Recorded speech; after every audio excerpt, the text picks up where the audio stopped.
ఓం మహాగణాధిపతయే నమః. ఓం గురుభ్యో నమః. ఓం శ్రీమాత్రే నమః.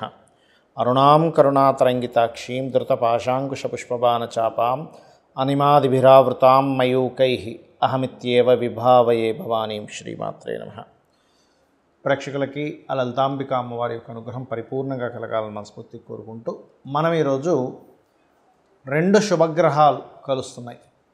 అది కూడా ఎక్కడ అంటే మిథున రాశిలో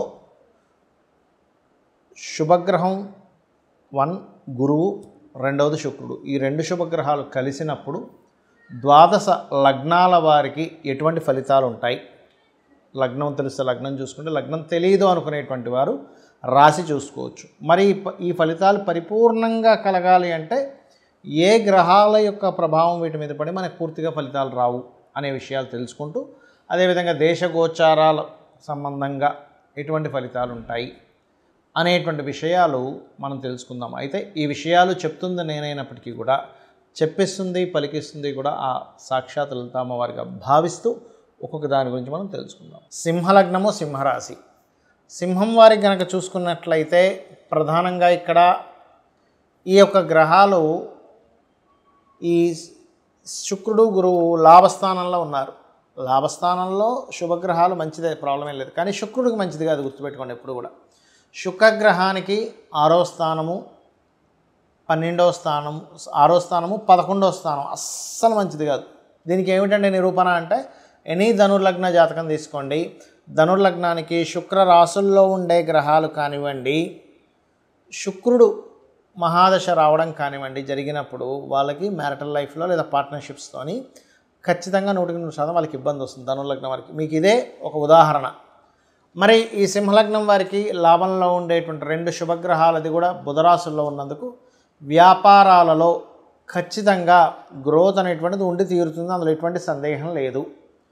ఇక రెండవ విషయం ఏమిటి అని చెప్పి చూసుకున్నట్లయితే ఇక్కడ వీటితో పాటు 2వ స్థానంలో మీకు ఎప్పుడైతే ఈ కుజుడు ఉన్నాడో, ఇది ఏ రకంగా ఆటంకాలు తొలగించుకోవాలని చెప్తాను. ఎందుకంటే ధనస్థానంలో కుజుడు ఉన్నాడు. కాకపోతే మీకు ఇక్కడ కొన్ని కొత్త అగ్రిమెంట్స్, కొన్ని కొత్త విషయాలు మీకు కలిసి రావడము ఇటువంటివి యోగిస్తాయి. ఇంకా ఎటువంటి వాటిల్లో యోగిస్తుంది? సంతానము, వివాహము. ప్రేమించిన వారిని వివాహం చేసుకోవడానికి అనుకూలమైనటువంటి గ్రహస్థితి ఇప్పుడు ప్రజెంట్ మీకు ఉంది. ఇది ప్రధానంగా గుర్తుపెట్టుకోండి.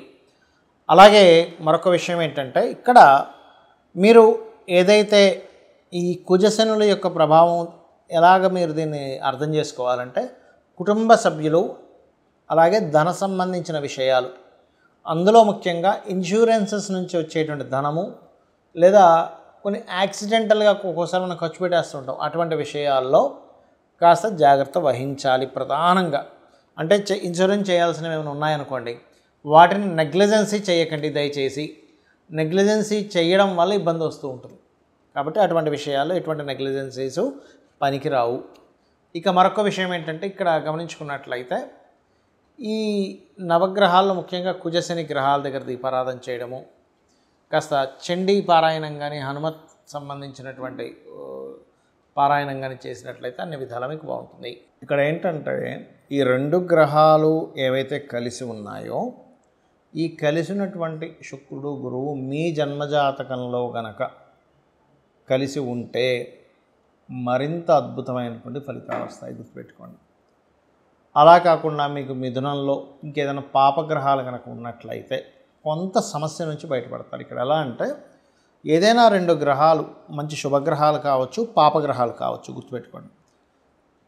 అలా 2 గ్రహాలు వీక్షణలో కానీ కంజాయిండ్ అంటే కలిసి ఉండడం కానీ జరిగినప్పుడు అది గోచారంలో కలిగినటువంటి ఫలితాలు, గోచారపరంగా ఫలితాలు ఎలా ఇస్తాయో మీ జన్మజాతకంలో కూడా ఆల్రెడీ మీకు మీ పర్సనల్ చార్ట్లో ఉంటే అది ఇంకొంచెం ఎనర్జైజ్ చేస్తుంది.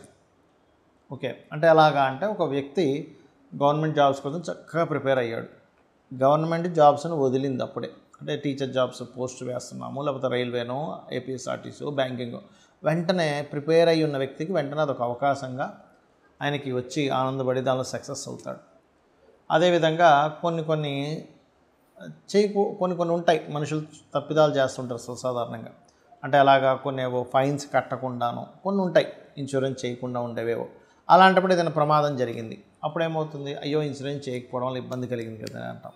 అంటే పాపగ్రహాల యొక్క ట్రాన్సిట్ వచ్చినప్పుడు అటువంటిది, శుభగ్రహ ట్రాన్సిట్ వచ్చినప్పుడు ఇటువంటివి మీకు కలుగుతాయి, గుర్తుపెట్టుకోండి. అయితే ఇది మరి దేశకాల గోచారాల మీద ఎటువంటి ప్రభావం చూపిస్తుంది? గురుగ్రహము శుక్రుడితో ఉన్నాడు. ఒక రకంగా చెప్పాలంటే ఇది కొంతవరకు గోల్డ్, లేకపోతే మనకి గమనించుకున్నట్లయితే గోల్డ్ విషయంలోని కొంత ప్రోగ్రెస్ని ఇచ్చేటువంటి కాంబినేషన్ ఇది కొంతవరకు. కాకపోతే ఈ శని కుజులు మీన కన్యా రాశుల్లో ఉన్నందుకు కొంచెం స్ట్రెస్సు, అప్ అండ్ డౌన్స్ కూడా ఇస్తుందండి. ఇది ఫ్లక్చువేషన్స్ బాగా ఇస్తుంది ఇక్కడది.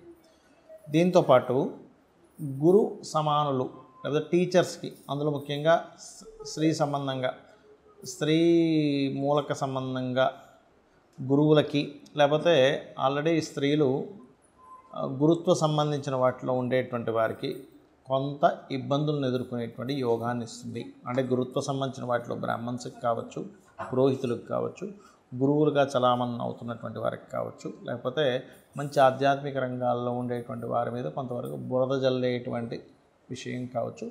ఇటువంటివన్నీ కూడా అంటే వాళ్ళకి ప్రమాదం కానివ్వండి, వాళ్ళ లైఫ్లో కొంచెం ఎక్కువ అప్ అండ్ డౌన్ చూడడం కానివ్వండి, ఇటువంటివి ఎక్కువగా ఏర్పడతాయండి. ఈ గోల్డ్ రిలేటెడ్ సంబంధించిన విషయాల్లో కూడా ఎక్కువ ఫ్లక్చువేషన్. ఎందుకంటే మిథున రాశుల్లో ఉంది ఇది. ఇక్కడ ఏంటంటే మిథునము దిస్వభావ రాశి, బుధుడు యొక్క రాశి, కన్యా బుధుడు యొక్క రాశి.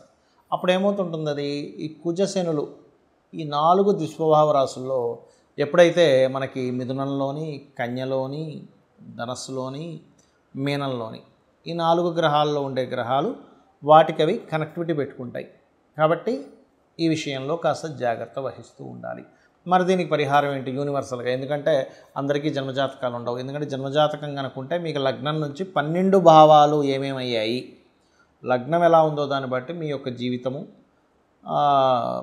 కుటుంబ స్థానాన్ని బట్టి మీకు ధనము ఎలా ఉంది, కుటుంబంతో కమ్యూనికేషన్స్ ఎలా ఉంటాయి, 3వ స్థానాన్ని బట్టి మీకు సిబ్లింగ్స్తోని, 4వ స్థానాన్ని బట్టి మీ ప్రాపర్టీ, ఆస్తి సంబంధించిన విషయాలు కావచ్చు, విద్యా సంబంధించిన విషయాలు కావచ్చు, తల్లిగారికి సంబంధించిన విషయాలు కావచ్చు, 5 సంతానము, 6 రుణరోగ శత్రువులు, 7 అనేటువంటిది వివాహ జీవితము, 8 అనేటువంటిది ఆకస్మిక సంఘటనలు, 9వ స్థానం హైయర్ ఎడ్యుకేషను, తండ్రికి సంబంధించిన మీ స్పిరిచువల్ అండ్ గురుబలానికి సంబంధించినటువంటి దశమం వృత్తి, 11 అనేటువంటిది వ్యాపారాలు, 12 అనేటువంటిది మీ ఎక్స్పెండిచర్స్, మీ ఇన్వెస్ట్మెంట్స్ ఎప్పుడు చేస్తే బాగుంటుంది అనేటువంటిది చాలా స్పష్టంగా తెలుస్తుంది. కానీ ఇక్కడ డేట్ ఆఫ్ బర్తే లేదు, టైము లేదండి, ఏమి లేదండి, కానీ నేను అయోమయంలో ఉన్నాను అనుకునేటువంటి వారు చేయాల్సిన గొప్ప రెమెడీ ఏమిటంటే, ఇలాంటి గ్రహస్థితులు ఉన్నప్పుడు మీకు మంచివి జరగాలి అన్నప్పుడు మీరు నవగ్రహాలలో కుజుడు, కేతువు, శని, రాహు ఈ 4 గ్రహాల దగ్గర దీపారాధన చేయండి మొట్టమొదటిగా. రెండవది మీకు శని మంగళవారాలు గోవులకి శనివారం బెల్లము 4 ఉండలుగా బెల్లం తయారు చేసి తినిపించండి శనివారం నాడు. మంగళవారాలు మీరు ఏం చేస్తారంటే గ్రాసము, క్యారెట్లు గోవులకు తినిపించండి. గోవులోనే సకల దేవతలు ఉంటారు కాబట్టి ఇవి చేస్తూ అందరూ కూడా ఓం నవవిద్రుమ బింబశ్రీ న్యక్కారి రతన చదాయే నమః లేదా చండీ చేసుకోవడం, చండీ పారాయణం చేయడం, లేనట్లయితే ఆంజనేయ స్వామి ఆలయాలకు వెళ్ళడం, అందులో ముఖ్యంగా పంచముఖ ఆంజనేయ స్వామి యొక్క స్తోత్ర పఠనం కనుక చేసినట్లయితే అన్ని విధాలా మీకు బాగుండడం జరుగుతుంది. దీనివల్ల ఏంటంటే యూనివర్సల్గా కొన్ని అలజడులు కూడా వస్తాయి. కాకపోతే ఇక్కడ ఏంటంటే మనం ఒకటి అర్థం చేసుకోవాల్సింది, లాస్ట్ టైము మనకి ఈ ఇబ్బందులు వచ్చే ముందు మన యొక్క ఈ పూరీ జగన్నాథ్ ఆలయంలో ఆ గెద్దొచ్చి జెండాను ఎత్తుకుపోయింది. కానీ నిన్న మనం చూసినట్లయితే పూరి జగన్నాథ్ ఆలయంలో ఇంకొక అద్భుతం జరిగింది. ఎత్తుకుపోయినందుకు కొన్ని చెడు సంకేతాల వల్ల ఇబ్బంది అయింది. ఇప్పుడు ఏమైందంటే పెద్ద కుంభవృష్టి వర్షం పడుతూ స్వామివారి ప్రదేశంలో మాత్రం వర్షం పడకుండా అలా ఆగిపోయి అక్కడ ఇచ్చేటువంటి హారతికి ఎటువంటి ఇబ్బంది కలగలేదు. అంటే ఇది ఒక గొప్ప శుభ సంకేతంగా మనం భావించాలి. శ్రీమాత్రే నమః.